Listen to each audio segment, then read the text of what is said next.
और इस बीच ACB press conference कर रही है, देखिए। लोक सेवकों के प्रति संदिग्ध छवि बनती है जो कदापि अनुचित है। अतः समस्त मुख्य सचिव, अतिरिक्त मुख्य सचिव, शासन सचिव उपरोक्तानुसार आवश्यक निर्देश अपने अधीनस्थ अधिकारियों को प्रसारित करें एवं आदेश की पालना सुनिश्चित करें कि भ्रष्टाचार निरोधक ब्यूरो में परिवादी द्वारा लोक सेवक के विरुद्ध शिकायत और कार्रवाई करवाने के पश्चात परिवादी के वैध कार्य को प्राथमिकता पर नियमानुसार अविलंब पूर्ण करें, परिवादी को अनावश्यक रूप से प्रताड़ित नहीं करें एवं भविष्य में भी उसका कार्य प्राथमिकता पर किया जावे। उक्त निर्देशों की किसी भी प्रकार की अवहेलना होने पर राज्य सरकार उसे गंभीरता से लेगी, समय समय पर विभागाध्यक्ष बैठक आयोजित कर ऐसे परिवादियों से संबंधित कार्यों की समीक्षा करें।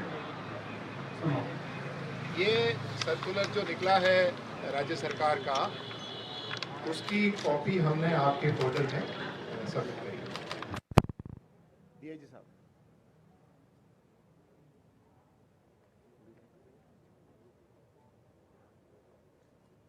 राज्य सरकार की जो भ्रष्टाचार के खिलाफ जीरो टॉलरेंस की नीति है, उसका जो मकसद है, उसका जो उद्देश्य है, वो तब तक पूरा नहीं किया जा सकता जब तक लोक सेवकों को जो भ्रष्टाचार में लिप्त है उनको पकड़ना, उनकी जो आय से अधिक संपत्ति है उसको जब्त करना, उनके खिलाफ मुकदमे बनाना, गुणवत्तापूर्ण अनुसंधान से न्यायालय में उनको अंतिम रूप से सजा देना।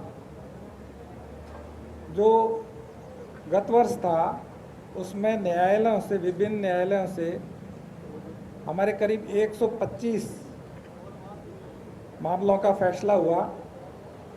सजाया भी प्रतिशत करीब 53 रहा। 56 मामलों में सजा हुई, 50 में बरी हुए और 19 मामले ड्रॉप हुए। चूँकि ये प्रतिशत देखने में बाकी जो एजेंसीज हैं, इन्वेस्टिगेशन एजेंसीज, उसके मुकाबले बेहतर लगता है, परंतु इसे और ठीक करने के लिए इस साल में ब्यूरो का केस ऑफिसर स्कीम लागू किए जाने का बिल्कुल योजना है।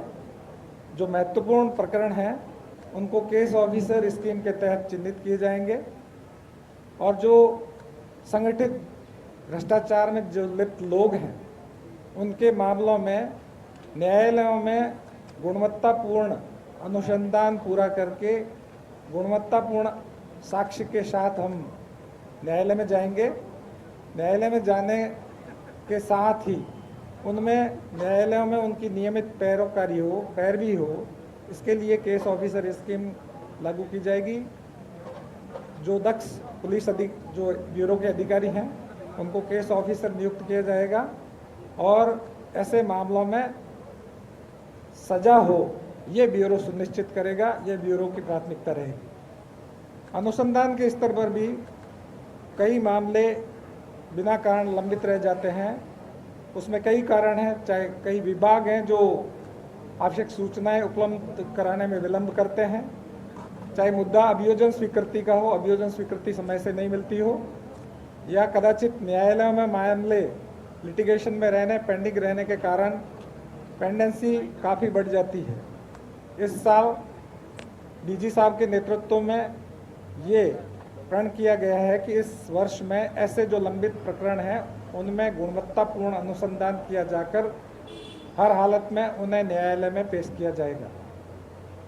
ये ब्यूरो की प्राथमिकताओं में शामिल किया गया है और ब्यूरो के उद्देश्यों में ये शामिल है कि आने वाले समय में जो सजा दिलाने का प्रतिशत है उसमें वृद्धि की जाएगी, इम्प्रूवमेंट किया जाएगा। धन्यवाद।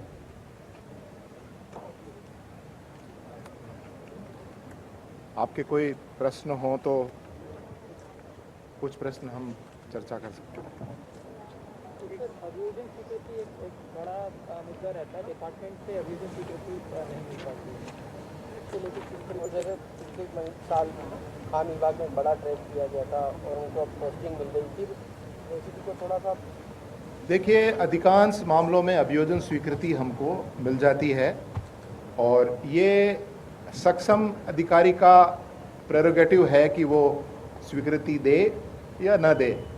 मैं यही कह सकता हूँ कि हम हमारी तरफ से जो भी एविडेंसेस हैं, जो भी साक्ष्य हैं, उनको पुरजोर तरीके से प्रस्तुत करेंगे और ज़रूरत पड़ी तो उच्चतम स्तर पर हम उन एविडेंसेस को, उन सब हमारे जो मजबूत पहलू हैं किसी भी मुकदमे के, उनको प्रस्तुत करेंगे, जिससे कि हमारी अभियोजन स्वीकृति की जो भी गैप है उसको पूरा कर सकें। सर, आपने कहा कि 363 मामले प्रबल दर्ज हुए हैं इस साल में एंटी करप्शन ब्यूरो के द्वारा। इन मामलों में से कितने मामलों में एसीबी कन्विक्शन सिक्योर करने में सक्षम रहा है? कितने मामलों में कोर्ट ने जो सज़ा है वो हुई है दोषियों को, ये बताएं। और क्या आपको लगता है कि एक बड़ा पहलू है कि सज़ा जो है जितनी होनी चाहिए उतनी शायद? देखिए, जैसे हमारे डीआईजी साहब ने बताया कि जो पुराने केसेस जो 2020 में डिस्पोज हुए हैं उसमें हमारा कन्विक्शन परसेंट 53% रहा।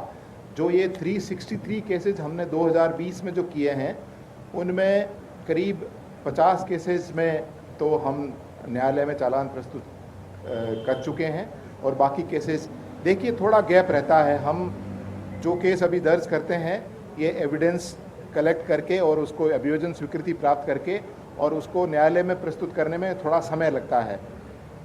तो इस समय को, इस गैप को कम करने की हमने इस बार प्रायोरिटी हमारे लिए तय की है।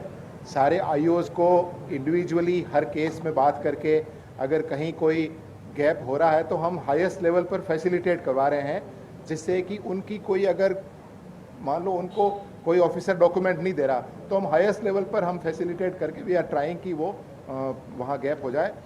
हाँ, कन्विक्शन परसेंट हमारा बाकी पुलिस से काफ़ी बेहतर है, बट उसको और बेहतर करने के लिए हम इस बार प्रोसिक्यूटर्स की भी हमने एक कॉन्फ्रेंस रखी है, जब हम सारे प्रोसिक्यूटर्स के साथ चर्चा करेंगे। ये भी हमने डिसाइड किया है कि हम सारे अधिकारी हैं वो माननीय जो न्यायालय हैं उनको कॉल ऑन करके और जो भी इश्यूज़ हैं वहाँ के उनको थ्रेस आउट करेंगे। So we in this year we take a place that we will do more than what is required to improve our conviction rate.